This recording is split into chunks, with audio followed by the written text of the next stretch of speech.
Nazdar kamarádi, vítám vás u dalšího flashbacku, u vydání, který je celku dost výjimečný a to jednoduše proto, že těžko bychom v naší zemi našli populárnější, slavnější, větší kapelu než je kapela Kabát, tedy náš dnešní host. Vítám vás, pánové. Ahoj. Ahoj. Ota a Pepa, děkuju moc krát, že jste si udělali čas. Protože je toho velká spousta před náma, tak to nebudeme protahovat, dáme si pro začátek od Kabátu Malou dámu. Malá dáma od Kabátu, náš dnešní host, ještě jednou vás vítám, pánové. Nová deska na spadnutí, květen. Platí to, nebo nad tím vysejí moc velký otazníky, nebo takový ty středně průměrný? Hele, musí to platit, že 19. května hrajeme první koncert Open turné, že jo, po 8 letech jdem ven. Tak 19. května jsme v Karlových Varech a tam do té doby bychom to CDčko chtěli mít venku. Třeba ho tam můžeme začít prodávat, to bylo taky dobrý. Já si myslím, že by bylo ideální ho vydat třeba na svátek práce, čo? Protože jsme si s tím dali velkou práci. Začíme už skoro 4 roky to připravujeme. Takže ono na 1. května jako svátek práce bychom vydali CDčko, by bylo úplně blbý. Já jsem tam asi proto, že by mě zajímalo, jestli u takového kolosu, jako je kapela Kabát, třeba ještě existuje jako určitý punk ve smyslu termínů a občas se něco podělá, nepodělá, nebo proto není vůbec my tomu říkáme punk, my tomu říkáme hokej, jo? Protože to je, a nebo ještě předčilo punk, protože my opravdu třeba tu desku slibujeme už hodně dlouho a ty termíny, ale to je zase výhoda, že nás nikdo netlačí, opravdu, že nemáme přesný termín a prostě do té doby to musí být, což samozřejmě pak nepřidá na klidu té kapele, že jo? Takže ono naopak tím, že máme tak jakoby volný a laxní ty termíny, tak o to více třeba Milan Špalek, textař hlavně, protože na Milanovi to vždycky visí, tak pokud máte někdo nějaký problém, tak volejte rovnou Milanovi s naším CDčkem. Ale samozřejmě o to je to i jistější ten Milan, protože samozřejmě on nepustí nic, co se mu nelíbí. Takže kdyby byl vázaný nějakým termínem, tak se asi zhroutí psychicky, protože ten tlak je na něj veliký. Taky říká, že prostě po 12 nebo 11 LPčkách, co furt má psát, že? Texty. Takže to je taková jako výhoda, že nejsme tlačený žádným termínem. No a s tím teda souběžně ruku v ruce jdou ty přípravy na to turné, který jednak samozřejmě taky má poměrně zásadní rozměry na naše poměry a navíc ještě po takové době, tak to se třeba jako vůbec té kapely netýká, je to kompletně na celé té druhé straně managementu a celý té technické stránky, nebo prostě je to dvojnásobná nálož na to, že finišujeme s deskou a ještě tady... No, jak říkáš, ale vlastně Pink Panther, to je firma, která nám zajišťuje koncerty, tak vlastně ta technická stránka toho turné, to je na nich a ta hudební, to je na nás, že? A my třeba teďko si postavíme zase přesně, jak jsme měli před Vypichem, v Modřanech, v takový obrovský hale si postavíme prostě rozměry pódia a tam si prostě nastěhujeme a celý měsíc před tím turné budeme zkoušet, protože hrajeme zase na ty in-ear monitory, že máš odposlechy přímo v uších. Takže pro nás je nejdůležitější člověk ten odposlechový zvukař, který nám to do těch uší pouští. A tam s ním budeme prostě trávit co nejvíc času. Už jsme si to vyzkoušeli před Vypichem, loni, fungovalo to a vlastně jsme zjistili, že té přípravě dáme fakt maximum, tak pak se hraje úplně lehce, protože že tam jde člověk připravený, tak se nemusíš vlastně jako v ničeho bát, prostě to funguje to. Rozumím. My se stejně tak jako průběžně budeme otírat ještě tyhle témata. Na upřesněnou jenom mám tady připravený bloky fotek, který jsem na vás vypátral, vyšťáral. Facebook vás taky neminul, tak já jsem zvyklý. Já tady v pohodě. Já tady už jsem lítalo tolik věcí po mně. A tedy v tomhle prvním bloku nešlo to jinak, než prostě to pojmenovat retro blok. Čepice jsem nosil už v roce 90. Stačí mi vždycky třeba jakýkoliv komentář nebo vzpomínku, nebo nějaký jako objasnění. Já bych připomněl, a všimejte si Hurvaj za našeho bubeníka. To je ten úplně skoro nejmladší člen kapely, jak se mění. Jo. Jestli teda pojedeš po sloupně jako dopředu. Ty máš taky dobrý výraz tady. Protože jsme nebyli střízliví, no tak ty se podívej na sebe. Že jo, mě velký začátky, no. Tak jsme byli troufnete rok třeba? O 20, a jak ty pojede ten 90. třeba? No, o 20 let mladší a já třeba o takových 15 kilo lehčí. Je to asi všichni. No. Kde byl třeba první koncert jako Kabátu? To byla nějaká...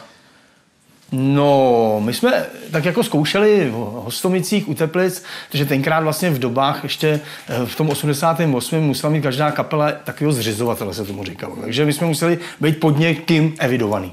Což se nás ujal ten starosta vlastně těch Hostomic a v jejich kulturáku, de facto tenkrát státím, jakoby, nebo nás všech to tenkrát bylo, kulturáku jsme zkoušeli pod jejich hlavičkou. Takže já mám pocit, že jako první jsme to na zkoušku zkusili tam, takovou tu zábavu, takový ty čaje, jak se tomu říkalo, ale my jsme se de facto, nebo takový ty první zkušenosti jsme měli hodně kamarády na Děčínsku, tak tam Šlukno, Vilémov a takhle, Rumburk. Já mám pocit, že takový první větší jakoby koncert v uvozovkách byl tam. Mm-hmm. To bylo takhle průběžně, jenom jako prolínat. Jasně. A byly to většinou jakoby zábavy, čaje, to se tomu říkalo, že se tam jakoby oficiálně nechal stát. Scény melodie. Oficiálně, neoficiálně se tam lilo strašně, že jo. Ale jako bylo to zajímavé, no, bylo to hlavně, byli plní energie, že jo, jsme byli mladí. A bylo nás to, Zabušta jsme hráli. A tuhle akci zajímavý, tuhle akci si vyloženě pamatuju. Já vůbec. To bylo tady někde dole v Praze. V nějakém klubu. Vím o tom. No, to jsme nebyli tak populární, jakoby, nebo známí, tak jsme přebírali různý takovýhle ceny. A najednou jsme se pak stali jakoby známější, v tu ránu jsme byli komerční a už nás tyhle ty ceny absolutně měli. Jako je žebřík roku a předtím jsme to vyhrávali. Že jsme byli objev roku a tohle to nesmysly. A najednou, jak jsme se stali známí, tak najednou se od nás všichni tyhle ty undergroundový v úvozovkách, rádoby undergroundiáci odtáhli a řekli, to jsou komerčáci, oni prodali 40 000 desek. Jo, ten, kdo prodal 1000 desek, tak to je umění, vy už jste komerce. A vystrali se na nás, a už jsme si jeli svoji vlastní a nezúčastňovali jsme se takovýchhle věcí. Takže tohle to jsou originální a jedinečný možná fotografie, protože to bylo taky možná první a poslední účinkování na cenách melodie kabátu. No a ty ceny jako sami o sobě, a že já jsem na to koukal právě, jsem to projížděl dneska, že jich právě bylo jako relativně dost a hlavně v začátku, tak jako měli ale ten podíl jako ve známosti. Jestli vůbec tam hráli jako nějakou roli ty ceny. Sláva je taková netuším, jakou roli hrály ceny tenkrát. Ale pro nás největší cena vždycky byla prostě, když na tebe přijdou ty lidi, že jo. To je prostě, a zpívají si s tebou tvoje písničky, to můžeš dostat 10 sošek a je prostě to, že máš plný sál nebo plnou halu, je prostě největší cena. Tohle je hodně velký začátek. Ale nemám sobě pomalu krátký vlasy, no. Není to chronologicky, je to prostě tak jako říkal, tyhle jsou černobílý, to bude retro. Nedá se určit. Oni tenkrát... Já bych tomu řekl, to bylo ještě složitější, to bylo třeba v kapele, že kluci Pepa, Milan a Tomáš vlastně ještě byli na vojně 2 roky, jo. To třeba mladší generace už nezažil, bo zaplať pámu, nemusí na tu vojnu. To byly 2 roky nejlepší části života, když si v 19 do 21 vypad někam prostě salutovat. Takže naštěstí na sebe se jakoby čekalo, jo. Protože třeba jste šli postupně. Já jsem šel Tomáš šel a Milan šel posledně, že vlastně byli 3 roky zabitý, jo, tím pádem. 3 roky prostě kapela stála. No a tím já zhodou jsem, že jsme mladší, tak my jsme na tu vojnu nešli, už potom jsme to nějak prostě zařídilo. A jinak jsme se nepotkali s klukama vůbec, jo. Takže ta vojna to bylo velký ohrožení vlastně v té době jako existence kapely, no. No a tohle je velká akce toho. Tak byl štíhlej. A když už jsme teda jako, dobře, tak našli jsme jako zhruba první koncert, nebo první jako místo kabátu, ale a první koncert jako, mě třeba ten počet lidí, jako jestli třeba mi řeknete jako, no tak na první koncert bylo to... Super. A to kecá možná, že jich bylo míň. No, a to bylo Rumburk, a to si pamatuju do dneška, to jsme hráli jako kapele, která byla v Rumburku známa. Já už si to jméno nepamatuju. Škoda, to by možná ještě. Brenda, no a tyhle ty, no, ta parta. A to možná nás to časem ještě nám to dojde. A opravdu, ale to bylo odpoledne, to se nehrálo večer. To bylo někdy fakt od 2, svítilo sluníčko, bylo úplně nádherně. A my jsme vyjeli Big Beat, prosklený kulturák, drnčelo to všechno. A vyšlo 12 lidí. To bylo super. No já myslím, že... Tak on má Rumburk 13 lidí, takže to bylo super. To byl celý Rumburk. 4 stanku a pes. No, mám pocit, že tohle je úplně jako hloubš, už jsem nic teda jako nevyškrábnul. Dokonce se to úplně netýká tolik kabátu jako něčeho. To je Tomáš Krolik. My jsme spolu dokonce hráli fotbal za Teplice, já a to. My se známe z fotbalu, ne z kapely, ale první naše jako kontakty, naše 2 byly, on chytal, já byl levý křídlo. Každopádně tohle muselo být něco jeho. Tady to vypadá, že měl Jolanu Iris nebo Vicomte, nebo prostě takový ten tohle je Iriska, model. to je Iriska. Iriska, protože potom Tomáš je vlastně vlastně o 5 let starší než já, potom mu, myslím, babička koupila Jolanu Diamant, jo. To byla taková dražší Jolana. Já jsem myslel na ní koupil, jako... jedinej prostě z širokého okolí, on má diamantku. To bylo jako takže tohle musí ještě mladší, protože tady má ještě irisku. No tohle bude náct 100 pro teda ještě, jako teda. Jako... Status quo začátku. Hezký. Tady už samozřejmě určitý posun. Tady už je přesně... To má šarvelku bílou. A ten zlom, jestli se dá, jako s čím třeba přišel? Jako s deskou, nebo s jakým rokem, nebo s nějakou událostí? My jsme vlastně jakoby z generace, kdy vlastně začínali za socialismu, že a pro nás natočit desku, v té době LPčko, to bylo prostě naprosto něco z říše snů, nesplnitelný prostě úplně nějaký level, který nešel prostě vůbec dosáhnout. Jo, točili v té době desky jiný lidi, že jo.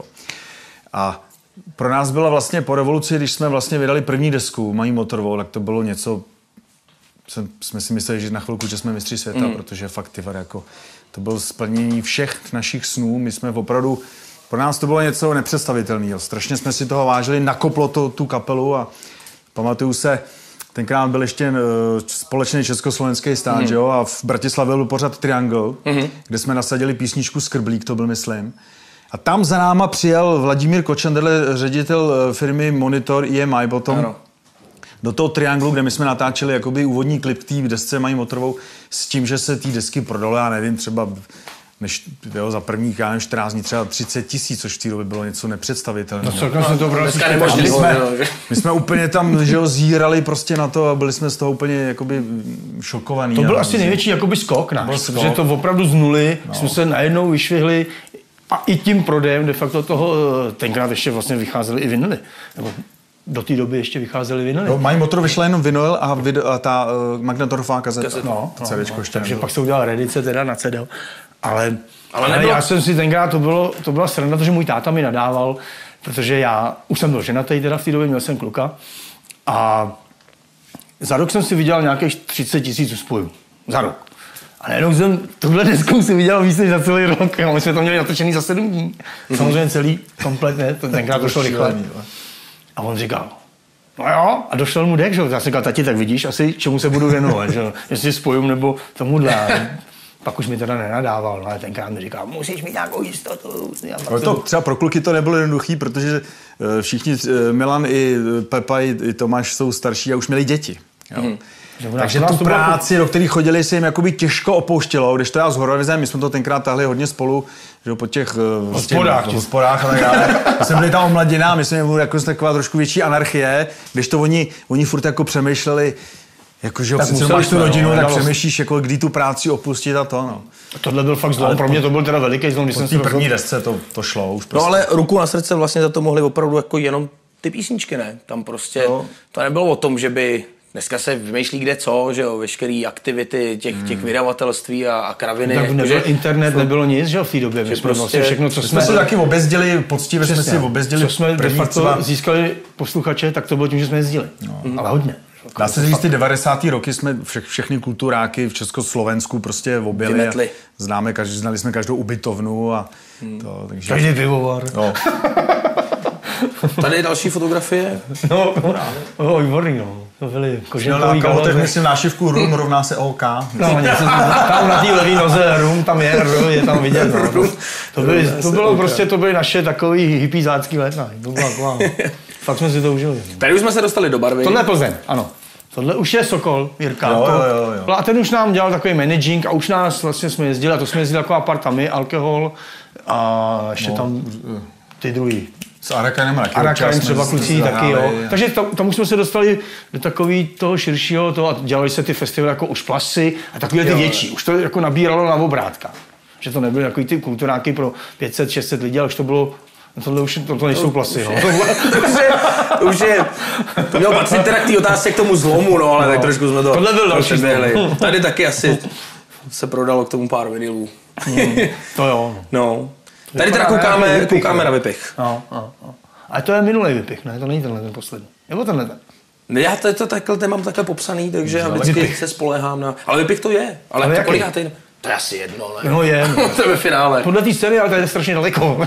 Nebo dobře, jako jaký rozdíl třeba byl mezi vypichem jako 1 a vypichem 2? Jakkoliv, nemusí být v počtu jako lidí, já nevím, že třeba... No vždycky ten druhý je asi horší, jakoby náročnější, ne horší, náročnější v té přípravě, protože lidi už mají srovnání.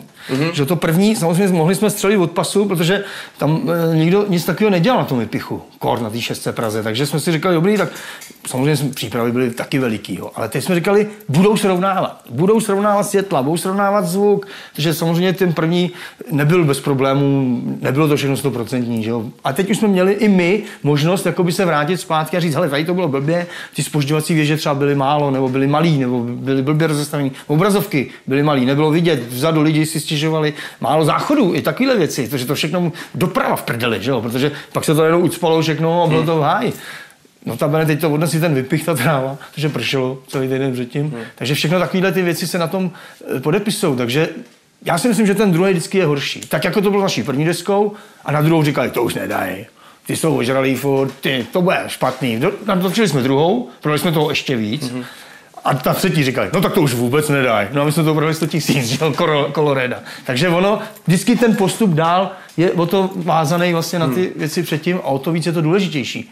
Na ty zlomy, jo, teď to Pepa nakous. Ono, každá ta deska vždycky něco přinesla jinýho, jo. Třeba teďko Pepa řekl deska Colorado, to byl 94. rok. A tam zase pro nás byl zlom v tom, že jsme tam udělali srandu písničku Bluegrassovou Colorado se jmenovala. S vynikajícím Milanovo textem. A Světě div se do té doby nás rádia úplně ignorovali. A protože to bylo asi country, tak to začali hrát prostě ty rádia. Takže najednou jsme poprvé v životě měli jakoby písničku, i když country, nebyl to vůbec náš jako rank v rádiích. Jo. No to aby jsme to podpořili klipem. Tam jsme hodně zabrali vlastně s deskou Colorado na Slovensku, protože tenkrát bylo těsně po rozdělení a ty Slováci taky nějakým způsobem se stotožnili tady s tím textem a to jsme měli tenkrát turné, si pamatuju, asi 3 týdny na Slovensku a to byly vyprodaný házenkářský haly, což bylo pro nás taky další jako zlom, že jo. Takže ta deska Colorado jakoby ještě překročila ten rámec takového toho jakoby undergroundu, těch Sokoloven a toho a začali jsme třeba... A hlavně to byla první deska, která se začala prodávat zahraničí, že jo, protože jsme se rozdělili s Slovákama, tak najednou to bylo zahraniční země a my jsme jako první kapela vlastně tam získali nějakou platinovou desku. My jsme byli nejprodávanější zahraniční interpret na Slovensku. Takže tam nám pomohla tahle deska zase. No. Country. On to teda málo kdo jako přizná, ale dá se třeba naopak říct, třeba jmenovat deska v té diskografii dosavadní, která jako... Třeba tak zrovna tahle deska, jako tam se zas tak nic zásadního jako nedělo. Bylo to jenom jako nutná jako součást toho. Ale to asi málo která kapela jako přizná. Myslíš jako horší desku nějakou, jo? No horší, to asi nepovedenou. Nepovedený obraz. Spíš která třeba nepřinesla třeba to, co třeba se od ní očekávalo. To byla třeba deska Mega Hu, člověče. Já ji mám strašně rád. Já myslím, že i lidi, co takhle mluvím s fanouškami, jaký mají hrozně rádi, ale prodalo se jí snad ze všech úplně nejmíň. A já si myslím, že trošku to mohlo být kvůli tomu obalu, protože byl takový nevhodný, tam byl jako, prostě takový bezdomovec a když vidím tu babičku, jak tomu vnoučkovi chce koupit to CDčko a vidím ten obal, tak ta babička mu určitě nekoupila, jo, ale to byl záměr v té době. Ale ta deska je vynikající, tam je Šamán, tam je prostě Ďábela syn, tam jsou úžasné písničky prostě a nějakým způsobem se jí prodalo nejmíň a nevíme proč. No, taky mohlo být třeba před daněma. Lidi neměli prachy. Ale pro mě třeba je takováhle deska, naše 4. deska Země plná trpaslíků, protože se to natáčelo docela velkým stresu. I ze strany nejenom kapely, ale produkce té desky celý, nebo toho studia. A to jsme točili vlastně u Dodo Doležala a musím to říct, teď už to můžu říct i otevřeně, mě se tam prostě netočilo dobře v tom studiu. To je pro mě taková deska, kterou když jako si listuju, ale občas si něco pustím, než bych to poslouchal denně od nás, tak tuhle prostě jako přecházím a jedu dál, skáču dál. No. Tak jsme to přiznali, my jsme takový sraby. Možná dokonce jedny z prvních, nebo jedny z mála. Máme za sebou první várku, úspěšně, tak zatím to ani nebolelo, gumička zůstala. Dobrý, mám připravený. Dobrý. Dáme si další muziku, dáme si tentokrát klip na přání dnešního hosta, je to Shania Twain. Shania Twain, klip jakožto přání našeho dnešního hosta, kapely Kabát. K tomu jako je nějaký vztah nebo nějaký důvod, proč zrovna ta záležitost? Když už jsme zkouzli do toho amerického pop country, teda tohle zrovna ta Shania je, tak já mám rád. Jako tenhle ten styl hudby, myslím country, ne úplně to ortodoxní country, ale takový ten moderní, mně se líbí ten zvuk, jak oni to umějí.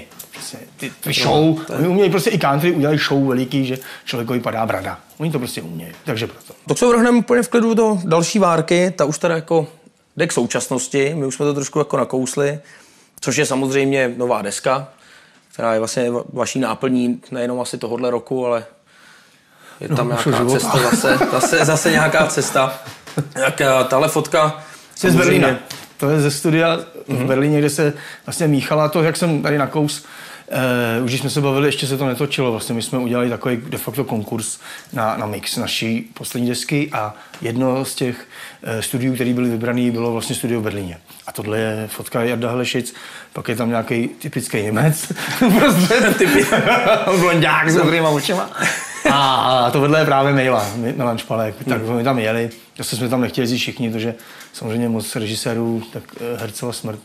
Že? Takže jsme udělali 3 mixy. No. Vlastně dost nám ještě doporučila Marta Jandová přes Pepu a jedno studio Sono tady v Čechách, protože tam jsme strávili jaký spoustu času v minulosti a nechtěli jsme jakoby opakovat historii vazby. Takže si udělali vlastně 3 mixy, tady to byly Riverside Studios v Berlíně a sešli jsme se u Milana doma s těma 3 mixama a Milan jediný věděl, který mix je který, odkáď a pustil nám to a všichni 4 teda jsme se shodli na jednom mixu, který fakt byl o třídu úplně někde jinde, než prostě ty 2 zbývající a ten mix o třídu jinde bylo Sono tady v Čech.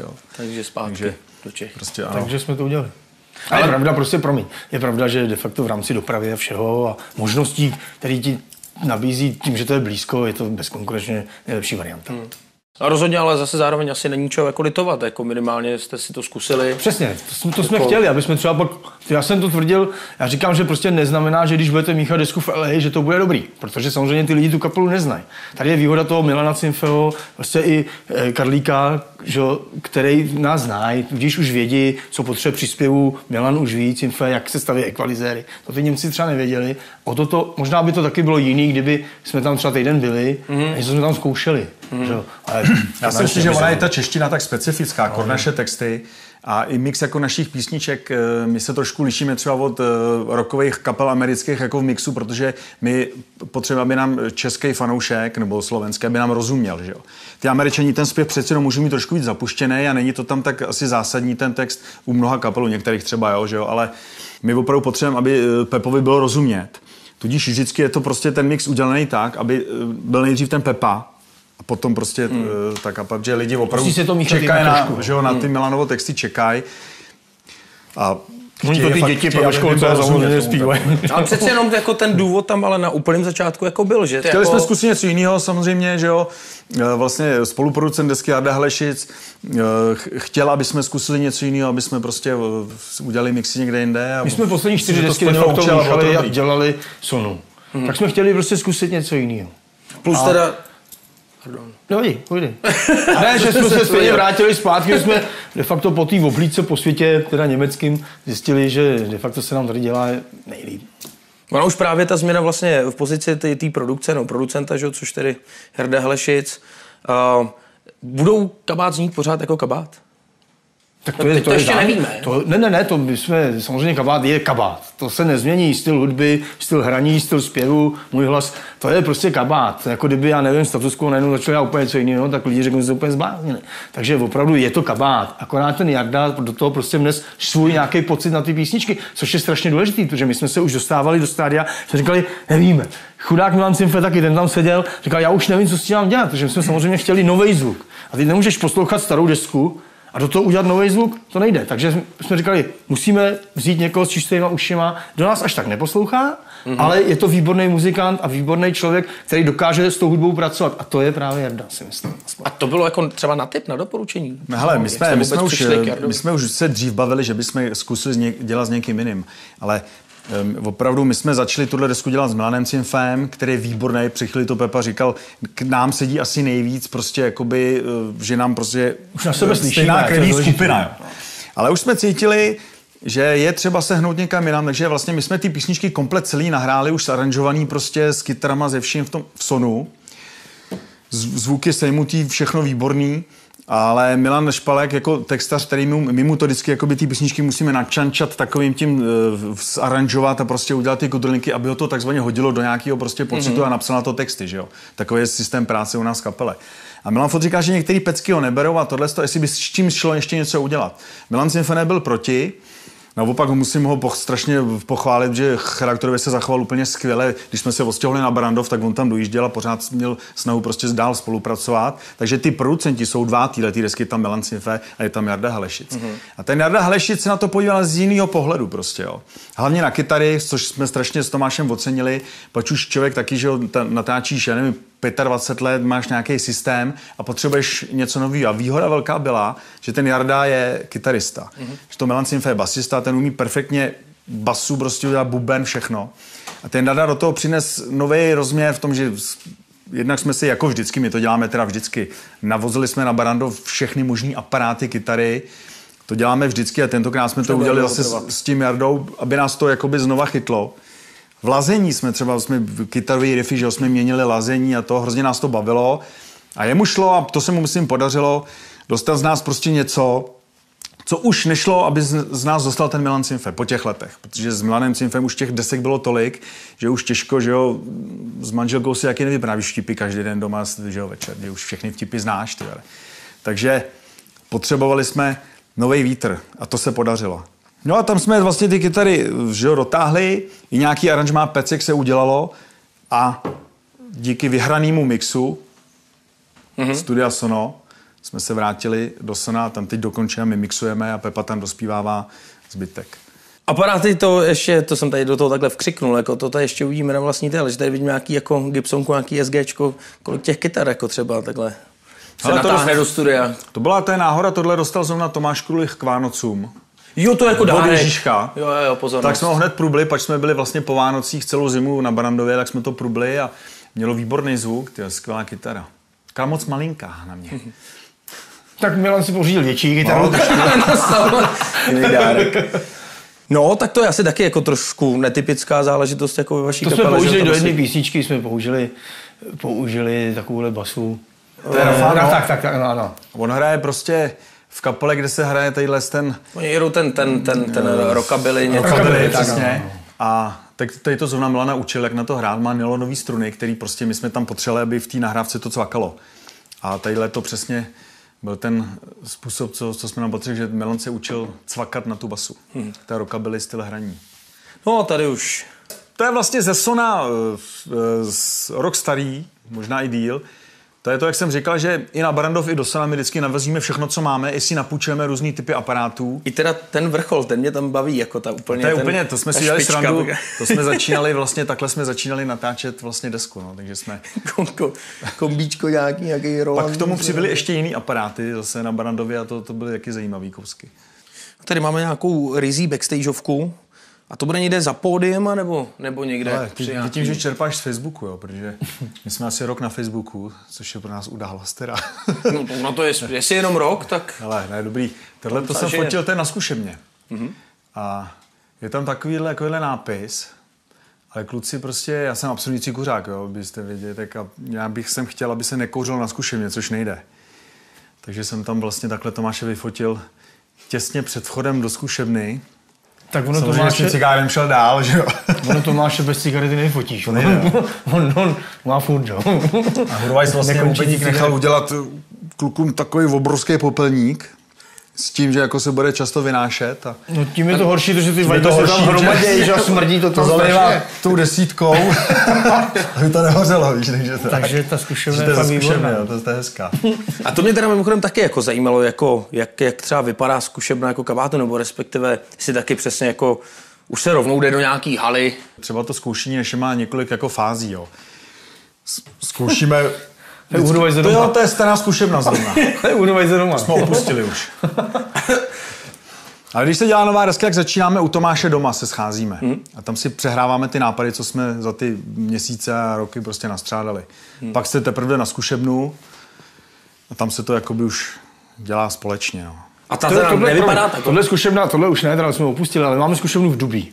Což je za Teplicema kousek, to je taková ta zkušebna pro to základní vlastně naštudování těch pecek a Milan tam naspívává vždycky nějaký ty vokály, co ho napadnou, nebo zpěvy a pak samozřejmě, když už je před turnem, když už jde do tuhýho, když už je away, tak jdeme v těch Modřanech, jak už jsme se tady zmínili, kde to máme postavený opravdu profesionálně, všechno tak, jak vypadá pódium, i s inírama, se zvukařem a všechno a tam už se to dodělává tak, aby jsme už měli de facto ten pocit toho koncertu, jo. Ale tohle ty začátky vždycky těch písniček vznikají takhle. Mě samozřejmě zajímalo, jako jestli zkušebna kabátu třeba nevypadá tak, že je tam prostě košenej červený gauč a nějaký bar jako luxusní a není to jako nějaká jako obýváček třeba. Ne, je to takovýhle skladiště. Se hromadí vajgly a rozlámaný paličky od Budweiser. Tady se teda dostáváme. A to jsou ty modřany. Třeba jsou ty modřany. To už je pak další fázi vlastně. To je před vypichem tohle loni. Tam jsme fakt strávili celý léto a tak třeba mě osobně to baví hrozně ty modřany, protože to je velká hala, prostě tam už opravdu máme všechno nastavený. I mikrofony, jak snímáme bedny, prostě všecko je Saša Langer, odposlechový zvukař, velký profík, všechno prostě je na milimetry připravený. Takže i právě početně to vlastně, furt to není jako, nebo už to není jenom o kapele, ale už je tam ten tým, Tady už jsme v pozici toho de facto pódia. Tohle je de facto pódium. No, je to, to je radost prostě už tam zkoušet. Teďko se hlavně tam není nahuleno, že jo? Můžou tam hulit, tak to je další věc. A je to velký, takže tam je to úplně jedno. Ty cigára. Takže na koncerty, když se jede, tak prostě jsou stažený okýnka, nebo si jede každý zvlášť. Pepa říkal, my máme zvlášť nekuřácký auto a před námi jezdí, my mu říkáme Kutná Hora. To je takové, když hoří, když... To auto hoří. Takže vždycky, když před námi jede Kutná Hora, auto, tabákový průmysl, tak to je docela příjemný. Fakt to my nepotřebujeme navigaci, protože my vidíme ten dým, i když zajedou za zatáčku nebo někam do lesa, nebo někam do kuřárny, nebo na pumpu, koupit si další cigára, další nálož prostě těch tabákových výrobků, tak furt vidíme jako stoupající dým. Takže pokud zrovna nehoří někde nějaká fabrika, tak většinou se trefíme. Jediný, co vás mate. Tak vyjde, tak zatímco muzikanti, když začnou jezdit zvlášť, tak je v tom nějaká nevraživost, nebo ne, to, tady je to prostě jenom jasný důvod. Tak byste se udusili.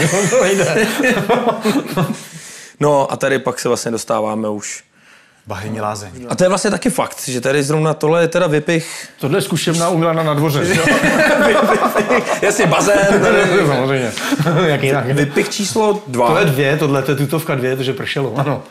No je tam to molo, že jo, který jsme si prosadili jako kapela, jsme ho chtěli, protože jsme chtěli být blíž lidem. A potom opravdu jít tam a být tam prostě, no, jako nebylo to jednoduché. Takže molo dobrý, ale náročný. No a stran toho počasí, jako byla to teda jako nějaká jako obr komplikace, nebo zhatilo třeba jako to počasí nějaký plány s něčím? Komplikace to nebyla zřejmě pro nikoho, krom teda v politiků, protože bylo vlastně před volbama. Tak to pár prostě různých takových předvolební boj, jak se toho zneužilo, ale to asi k tomu patří a lidi byli spokojení. Já jsem říkal, Glastonbury v Anglii, v holinkách, v pláštěnkách, to už k tomu patří, že jo, vlastně, k tomu koloritu, takže jako takhle zapršelo, no. To prostě jsme střední Evropa. A tohle ještě furt dobrý, to pak vypadalo ještě hůř, jo. No tady možná nějaký nákupy, nebo co to? Jsem s Tomášem v Anglii, to se nám dostalo té cti, že nás firma Marshall s Milton Keynes, to je asi 50 kiláků nad Londýnem, pozvali, to je tak 4-5 let starý, že nás pozvali vlastně na exkurzi na základě vlastně našich koncertů a viděli vypich první koncert, kde jsme za sebou měli fakt stěny Marshallů a v poděkování patří Vítkovi Bambasovi z Praha Music Center, který to celý zorganizoval a tak moc se tam dobře o nás postarali.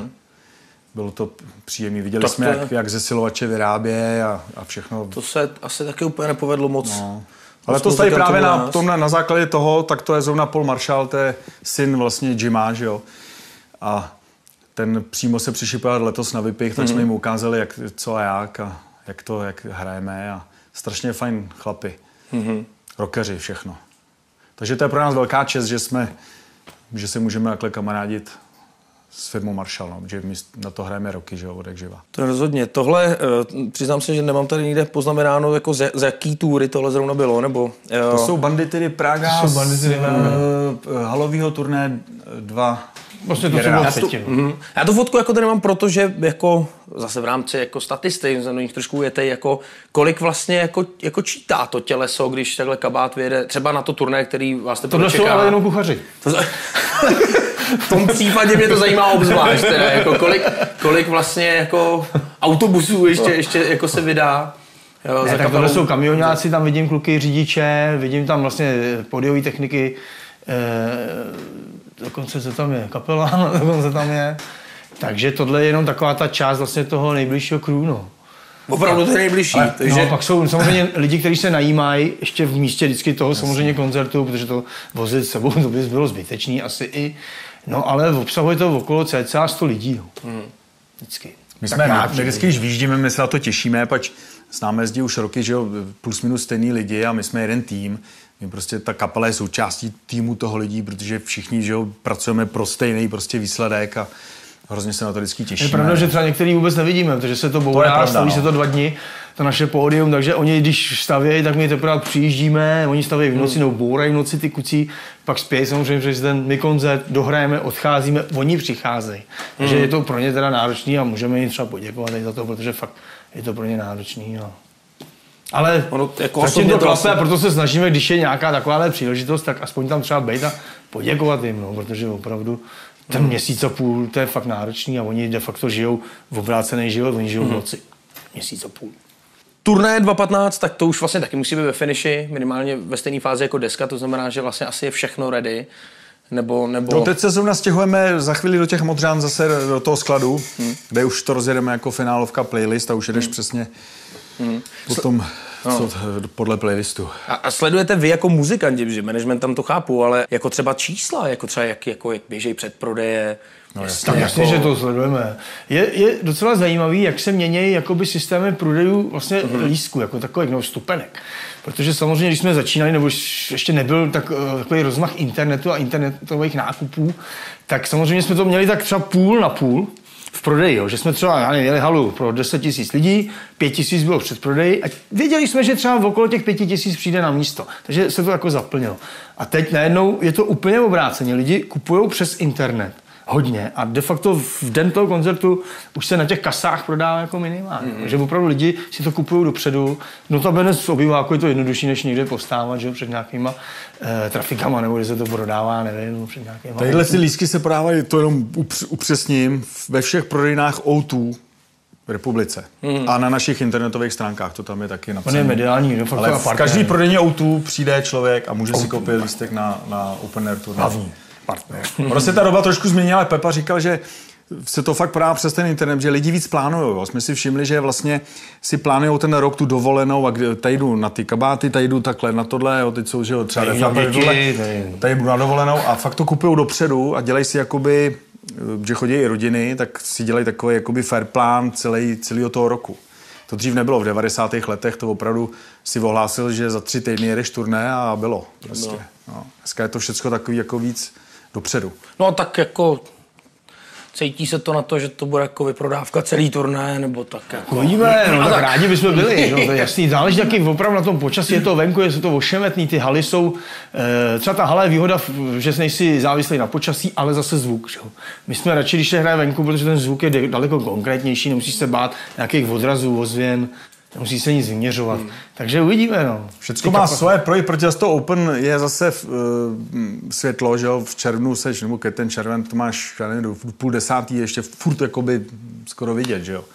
Takže to zase na té hale si zhasneš a můžeš ten začátek do těch lidí pustit úplně, odpálit, tady prostě je to trošku jiný, že začínáš vlastně za světla. A programově to bude jenom o vás, nebo tam třeba taky budou ještě jako třeba nějaký support, nějaká předkapela? Ale to teď řešíme zrovna. Jestli nějakou předkapelu a jinak chceme opravdu hrát i hodně nových písniček. Hodně. Prostě z desky, co teďka vyjde. Zatím to vypadá, že pojedeme sami. Někomu nechceme slibovat, že samozřejmě nabídky máme nějaký, ale je to strašně ošemetný, protože opravdu někdy těch lidí se sejde fanoušků zaplet pán Bůh teda. Sejde hodně a když vezmeme nějakou mladou kapelu, která na to není zvyklá, tak si můžou rozklepat nohy a naopak jim to nemusí vůbec pomoct. No, proto jsme říkali, hele, uvidíme, buď někoho fakt vezmeme, anebo to dáme prostě sami. Natáhneme to na 2 hoďky, ať ti lidi mají co poslouchat. No, na druhou stranu, že nepřijdou lidi a tak si v tom průsoru budeme radši sami, že jo, než tam stát si může všechno. Takže to zní hezky. Kapely kabát, když nepřijdou lidi. No dáme si další muziku. Tentokrát zpět zase od kabátu pecku Dole v dole. Jsme zpátky. Teď tady mám takový mini bloček fotek a vůbec se to netýká vás, nebo no, to se ještě uvidí. Já tomu říkám kvíz. Je to taková rychlovka, jenom mi stačí, když mrknete a řeknete mi třeba název té kapely. Až takhle. A to bude zajímavé. Takhle študácky vlastně na vyškolení. Můžete klidně soutěžit mezi sebou. Starý páky tam No, starý páky jsou samozřejmě ideální. Já se to nějak nebojuju. Sabati. Výborně. Ten levoruký kytarista. Tommy Yomi. To jsou Whitesnake, ne? Ne, Deep Purple. Recordy vlastně ještě. Výborně. Barn. Judas Priest. Jo. Ale tam je nějaký jiný... Jo, tam je Halford. Ano, Halford. To je mimochodem, když jsem přišel vlastně z vojny, tak to byl můj idol. Jsem říkal, to je zpěvák. A je. A navíc štýlo, teda opravdu pěkně toto. Tenkrát, no. To jsou Zeppelini, ne? Jasně. Hned ze zelen. Jasně. No. Tak to je zase moje... Na tom jsem vyrůstal já. Vlastně. Myslím, že tohle jsem zrovna měl oblíbená kapela na zdi. No, Metallica. Jsem nechápal, jsem si přivez Master of Puppets z Maďarska. Mi bylo asi 13. Do té doby jsem poslouchal ten Olympik, tu ulici a zapnul jsem ten Master doma, tu desku. A jsem vůbec nechápal, že jde z vesmíru, jak vůbec hrajou, jak ta rychlost. To je ten basák, co se zabil v tom autě, že jo? Ještě. V autobuse. Jo, v autobuse. Tohle byl pro mě vesmír, no. Jo, to je ten člověk, já jsem to viděl někde nějakou... No, počkej, to jsem viděl hudební ty masakry. No, ten co? Revival Pepe Voinka, že jo? To je docela vlastně zajímavý koukat. Voláte si? No, vlastně. Můžu si koukat na sebe, ale to... A tam nejsou nějaký, jako neproběhla třeba nějaká... Ne, ještě to je už stejného kričího. Komunikace třeba, jako že třeba... Ne, vůbec, já nevím, naopak, já jsem překvapen, že jako to takhle někdo dá. Jako. No, že by on sám jako třeba se ozval, že by samozřejmě byl třeba rád. Je pravda, že mi volal kdysi někdo, a to nechci teď říkat, že to byl tento chlapík, já ho osobně neznám, tudíž nemůžu o něm nic říkat. Že bych chtěl, jako, že mě bude napodobovat ze vším všude za prdům. A já jsem byl z toho tak rozhozený, protože jsem říkal, a fakt mě zaskočil, jako mě vyvedl z míry, což mě jako moc lidí nevyvede z míry. Tak jsem volal mému kamarádovi Petrovi Pečelimu, což je samozřejmě právník přes autorský právo. A on říkal, že to fakt je jako, to není jakoby žádný trestný čin. Takže já, když se budu oblíkat jako ty, budu vystupovat jako ty, tak mě nemůžeš dát k soudu. Prostě hotovo. Tak já jsem z toho byl, a on se pak teda neozval, tak jsem říkal, asi je jako zažehnáno. A najednou se objevil tento chlapík, tak třeba to byl zrovna on v té době, a to už je fakt třeba 5 let zpátky. Já jsem čekal, že třeba volal kvůli tomu, jako, že drží se vším všude, že by třeba chtěl jako... Já nevím, přesně, jako, že problém si to nafotit z fotek. Jsem pomohl třeba jenom jako s nějakýma detailama, aby byl jako pintlik. Ale já mám teda originální, pak on už by nebyl originál, což je vždycky hloupý, když někdo kopíruje druhýho. Ale by se to už těžko zbavoval ještě navíc. No tak to jsme zvládli docela rychle. Čekal jsem hlavně tady na ten závěr, jak moc to zatopí.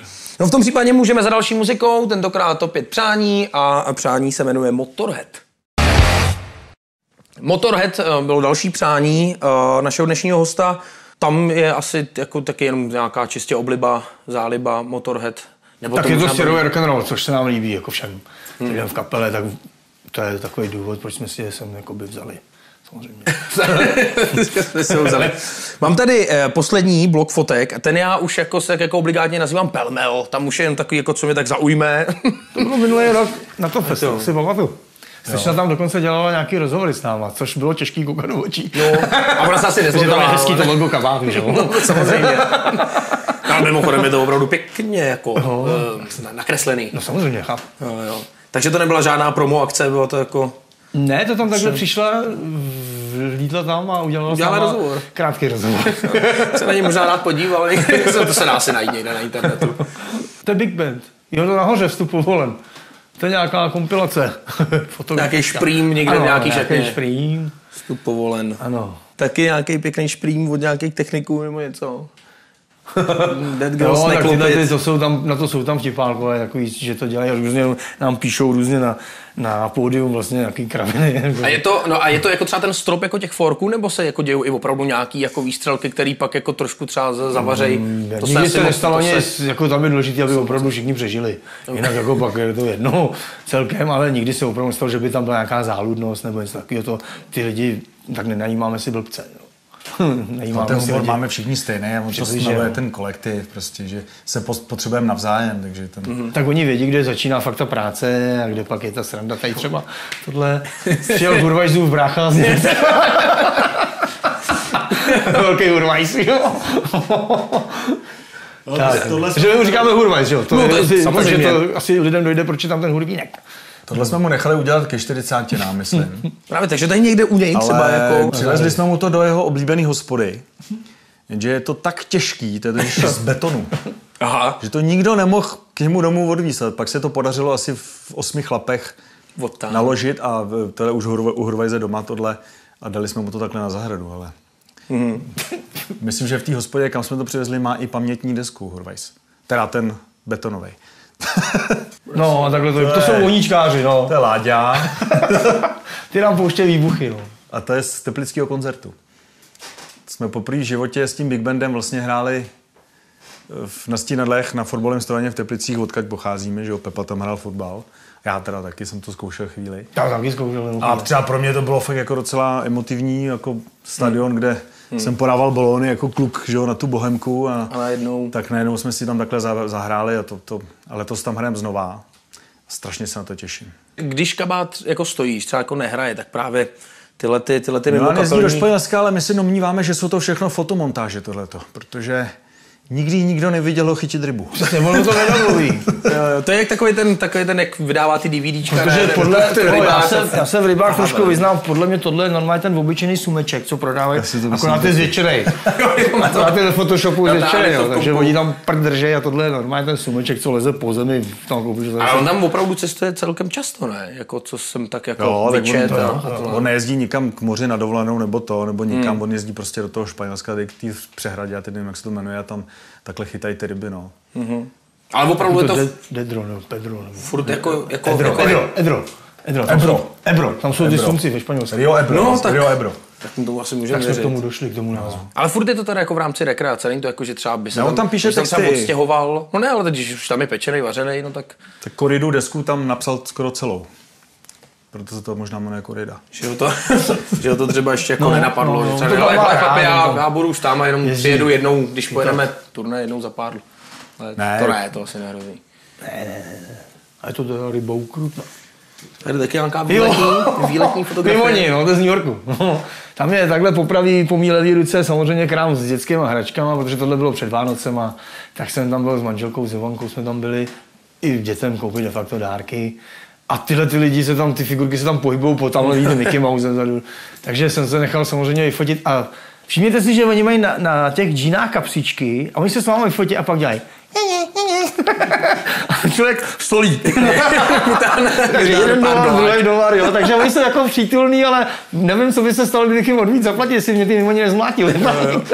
A to byl jako prdel, no. A to byl jenom jako výjezd jako za nákupem dárku? Prodloužený nákup, já tam jezdím. Vždycky takhle jen tak se podívat do světa. Tak tohle taky samozřejmě tak jako určitá část. Jo, to je hlas Československa. A to taky vlastně, to zabere třeba rok, ne? Nebo ne, to je tak leden červen, no, vždycky. Leden červen plus nějaký přípravy, ale ono to naštěstí není úplně tak časově vytěžující. To se přetáčí, ty některé díly, vlastně ty první díly se přetáčejí ty kola a pak to jede živě třeba jenom měsíc, jo. Takže musím říct, že mě to strašně baví. Ať si každý říká, co chce, je to jedna z možností, kde se můžou ukázat mladí lidi, jak si zaspívat. Těch možností tady tolik není a proto jsem do toho šel.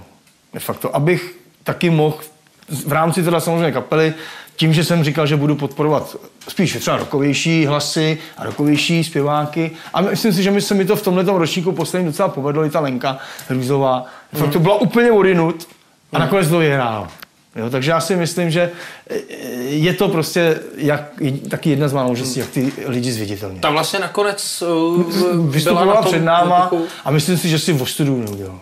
Zvládla to. Ještě jsem chtěl jenom říct, že tohle asi bude nějaký slovenský plátek, protože je to tam teda slovenský za prvé a za druhý všimněte si mýho věku, který teda neodpovídá té realitě mý, protože mě teď bude 50 tenhle rok, ale kdyby bylo možno posunout tu fotku trošku víc třeba z naší strany doleva, tak Michal David, jelikož má hodně známých na Slovensku, tak ten tam měl věk 17 let. Takže neví, jak se funguje prostě. No. Hraješ na Slovensku hodně, uberou ti, hraješ málo, přidají ti. No. Michal Teenager. Ano. No pak tady máme tu nádhernou záležitost, kterou teda jako bych si teda rád nechal trošku okomentovat od vás, protože to snad byla nějaká jako akce, nebo taková jako... No, to jsme udělali vlastně k vypichu, k 25 letům vlastně v kabátu ve stejné sestavě jsme udělali Jolanu, českou kytaru, Jolanu Tornado, 10 kousků číslovaných, takovou limitku. Jednu jsme dali do soutěže, na jednu jsem hrál, ostatní si Pepa si vzal jednu, Milan si vzal jednu, Radek Havlíček jednu, taky z kapely, každý to chtěl mít doma. A manažer kapely teda. A to byla hrozně radostná práce pro mě, protože já na ty Jolany hraju už od roku 2008. Hrozně se mi to zalíbilo zvukově. Teďko Korak hraje na ty in-ear monitory, taky Pepa si to hrozně chválí, protože to je vlastně konkrétní, prostě čistý zvuk a slyšíš úplně všechno úžasně. A to je opravdu česká firma, strašně dobrá. Hodně podceňovaná, já si myslím, že hodně podceňovaná. Kvalitní cajky, jsou tam strašně dobrý věci. Ember ručně vynutý snímače a vyhráli jsme si i s detailama, prostě je tam Bixby, Tremolo je tam hmatník, i jsme ho trošku jinak označili, než máme na těch standardních modelech a šaler mechaniky a to je fakt je to radost na to hrát. To právě to přesně tohleto, no, že tam možná se jako něco táhne jako právě ta minulost, jako kdy samozřejmě vždycky jako Mně bylo strašně totiž líto, když jsem zjistil, jak ty kytary hrajou, mně bylo hrozně líto, že měli takový blbý jméno v 80. letech, ale jsem říkal, kdyby si srovnával Škodu 120 a Škodu Superb, že jo. Obě Škoda, ale za socialismu se to dělalo strašně prostě špatně, že jo. Kdežto třeba v 60. letech ty Jolany byly moc dobrý kytary, že málo kdo ví, že vlastně na ty Jolany v 60. letech začínali Jimmy Page a Eric Clapton třeba, nebo nejslavnější asi George Harrison, že jo, z Beatles. Ten to fakt proslavil, ty Jolany. A je dost možný, že třeba do budoucna ještě, jako já nevím, že by třeba vznikla vyloženě nějaká jako na míru, pěkně přímo do téhle značky. Já mám 3 a ty jsou všechny na míru. Jednu dokonce special dělali pro mě, když jsme hráli ve finále to, co Pepa uváděl, ten hlas Československá, tak to jsem nějakou stříbrnou. A ty kameramani, oni to mají rádi, když se to třpití, tak na to všichni zabírali. To byl záměr. Ale tato kytara je tak vyvedená, že teďko na ní chci hrát i tohleto turné, co pojedeme, protože má ještě obrovskou výhodu oproti těm mým Les Paulům, že je lehká. Jo. A já ji mám vlastně tak upravenou pro sebe, abych nemusel měnit kytary. Dřív jsem měnil Telecastera, Les Paula, tak to je takový univerzální nástroj, že tam to mám tak udělaný, že jenom popřepínám ty zvuky a nemusím měnit kytaru. Dostane se tam ten zvuk. No, tohle taky vlastně se furt týká. No to byla soutěž právě o tom, vyfoťte se na nejzvláštnějším místě s stupenkou na Vypich 2 a můžete vyhrát tu kytaru. Jo, takže tohle je vlastně asi jedna z těch fotografií, které proběhly různě. Nevíme, jestli vítěz, to nevíme. Ne, tohle není vítěz. Vítěz byl na záchodě a měl lístek, ale koukal na to, jak mu došel toaleťák. Jo, takže to dilema nám přišlo hrozně. Použít ten lístek, nebo si neutřít riť. A vyhrál, nebyl to kytarista, ale říkal, že když teda vyhrál tu kytaru, takže přijel s celou rodinou a s kamarádama na zvukovce před Vypichem se mu to dali, tak říkal, že se bude učit, tak nevím, jestli to dodržel to slovo. Nebo jestli střelil někde. To už je jeho volba. Tohle mě samozřejmě zaujalo, z důvodu, že málo kdy teda je vidět Pepa Vojtek s kytarou. No tuhle mi zrovna ukradli, takže to bohodě. Pak už to ani nešlo. No, tuhle mi šlo v Holešovicích, když jsem bydlel v pronajatém kvartíru, zrovna od Petra Pečenýho, tak mi to tam vybral nějaký dobrák, no. Tak mi ukradl tuhle ještě jednu kytaru, 2 kytary mi ukradli a počítač. Ale tahle to mě mrzela, protože to byla akustika Ovation. Hrál jsem na ní třeba zrovna to Colorado, do toho mám ten airbrush na ní udělaný jakoby Colorado a foukačku tam mám přilepenou suchým zipem, protože na ní jsem taky občas hrával, hraju. A tahle kytara, tak se nikde neobjevil.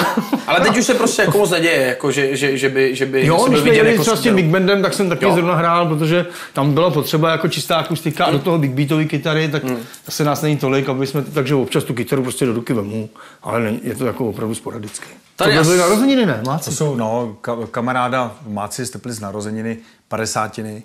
Už většina těch kámošů se blíží k těm 50, tak to jsme museli. Bylo to řádně utajená akce, bylo to jenom pro kámoše, jo, v Teplicích v jedné hospodě. 150 lidí max. Jsme si takhle mu zahráli a on cvičil, celý rok cvičil písničku Moderní Přátelé stárnou. To je hrozně stará písnička od nás a on si ji naučil a dal ji s náma. A úspěšně. Není. A zároveň to byly ještě narozeniny 45. NTho, to je náš dlouholetý technik, to je jediný technik, který je s náma úplně od začátku. Tak ten si s náma zahrál Dole v dole. To je pravda, zahrál taky, no. 2krát jsme tam měli hosty. Tohle mě právě jako zajímalo, jestli vlastně vůbec kapela Kabát ještě jako najde čas nebo i chuť jako se objevit jako v takovémhle prostoru, jako ani ne tak jako při takové příležitosti, ale jako jestli vůbec třeba Kabát se může objevit ještě někdy v klubu třeba nějakým, přesně tak jako, že tam se vejde 150 lidí a už ani ťuk. Ale my jsme se o tom bavili už dlouho prostě, se o tom bavíme, že bychom si taky zahráli v klubech, že nás paradoxně ty kluby minuly, jo. My jsme v 90. letech kluby ještě neexistovaly, tak jsme hráli, objížděli ty sokolovny, takové ty kulturáky. A když jsme začali hrát jakoby zimáky nebo prostě haly, tak začaly vznikat kluby. Mm-hmm. Jo, já nevím, koncem 90. let přelom prostě roku 2000. Takže my jsme vlastně v klubu jako takový, v klubech jsme hráli jenom, když jsme hráli pro emigranty v Americe. Mm-hmm. A mě to hrozně bavilo, protože ten kontakt je úplně jiný, že jo, s těma lidma. Je to zase úplně jiný druh hraní. Takže to pořád jako visí vlastně ve vzduchu. No jo, tam je problém z toho, že opravdu, a teď děkujeme všem můzám a všem svatým, co se týká ohledně muzikantů, protože tím, že na naše koncerty chodí hodně lidí. A udělali jsme koncert třeba v klubu. Jsme se bavili o tom, že vlastně, jak by to bylo zlískáno, protože jsou lidi, kteří jsou prostě kšeftaři, kteří by to třeba skoupili, samozřejmě mají peníze a pak by to prodávali někdo lidem dráž. My jsme řešili, jak vlastně udělat koncert pro 200 lidí tak, aby to nikdo nezneužil. Jestli jenom přes internet, maximální počet 2 kusy. Víš co, jakoby opravdu, protože jsme říkali, hele, je hloupý, když tam pak přijde nějaký třeba náš fakt fanoušek a nějaký vexlák zastranej mu prodá místo 250 korun za 2 litry. Jo, a to jsme říkali, jak to udělat. Při tom koncertu 20 000 lidí, to až není tak manipulovatelný, ale tady u toho je. A jsme furt přemýšleli, jak vymyslet prostě prodej lístků, aby toho nikdo nezneužil a že takových lidí fakt v republice je mraky. To je taky jedna, jestli si máte někdo nějaký nápad na tohle, tak klidně ho někam pošlete, protože to je asi problém všech kapel, který takhle prostě chtějí hrát v klubech a nejde to jenom proto, že ta kapacita nestačí. Takže dokud můžeme hrát větší prostory, tak važme si toho. Ne, to rozhodně. Já jsem odehrál na pivu se Škvorama a říkal jsem jim, že bych si taky to dal v klubu někde a oni říkali, buď rád, že nehraješ v klubech. Jako, buďme rádi, že to je takhle zatím. A tohle fakt je narazenová akce. No. Jednorázovka.